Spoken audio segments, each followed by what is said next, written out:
Honorable député Anta Babacar Ngom. Monsieur le Président de la République, Monsieur le Président de l'Assemblée nationale, Monsieur le Premier ministre, Mesdames et Messieurs, en vos rangs, grades et qualités.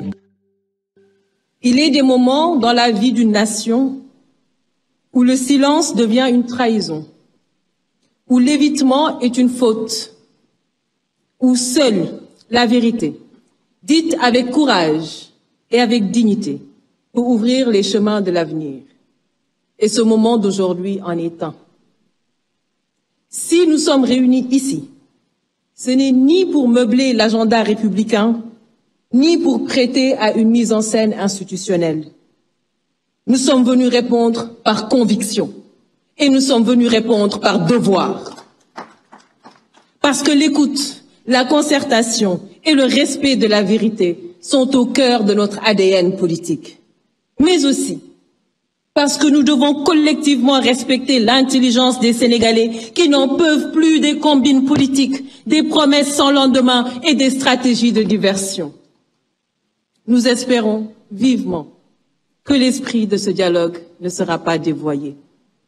Monsieur le Président de la République, les Sénégalais, dans leur diversité, se sont mis ensemble pour vous élire avec un score sans ambiguïté.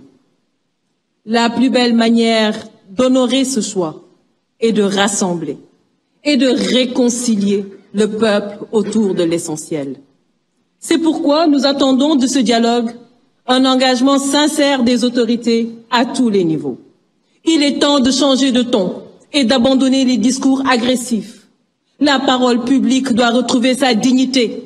Le débat politique doit être assaini, purgé des injures et des insanités qui n'y ont pas leur place.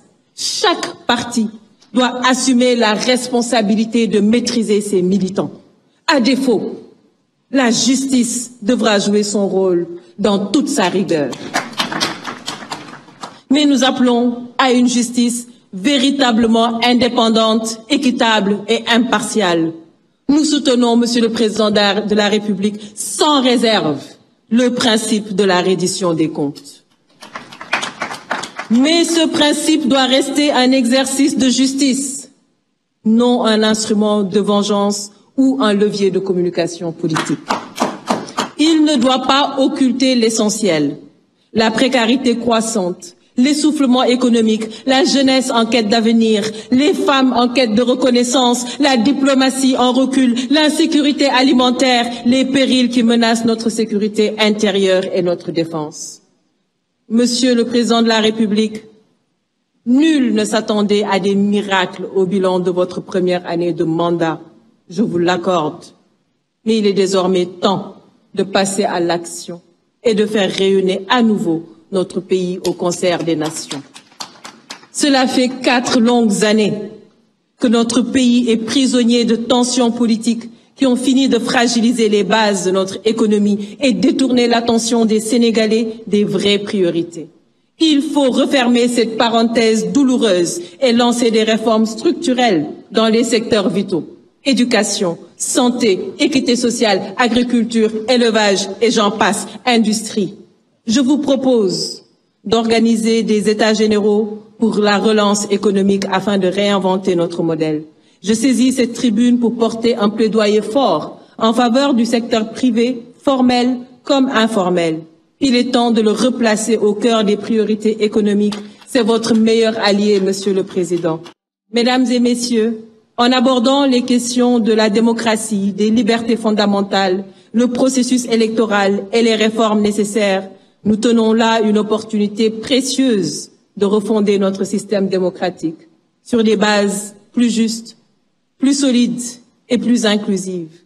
Mais cette refondation sera incomplète si elle ne s'accompagne pas d'un véritable renforcement de la place des femmes dans l'espace politique. Notre sous-représentation dans les sphères de décision est une réelle défaillance démocratique. Une démocratie sans les femmes est une démocratie amputée, Monsieur le Président de la République. Je salue la présence responsable de la société civile et de l'opposition. Opposition qui, comme vous pouvez le constater, n'a rien de résiduel. Elle est vivante, elle est consciente, elle est exigeante. Mais cette responsabilité, mes chers collègues de l'opposition, nous oblige. Car le peuple ne pardonnera plus les marchandages obscurs, les postures opportunistes ou les logiques d'appareil. Il y a un temps pour la politique et un temps pour la construction nationale. En fait, le temps de la rupture est arrivé. Et c'est pourquoi nous devons réaffirmer notre engagement exclusif au service du citoyen. J'appelle à un renouveau politique et générationnel, fondé sur la compétence, l'éthique et le courage d'agir. Cela ne nous empêchera jamais de garder notre liberté de ton, ni d'assumer notre rôle de sentinelle vigilante. Je vous remercie de votre aimable attention.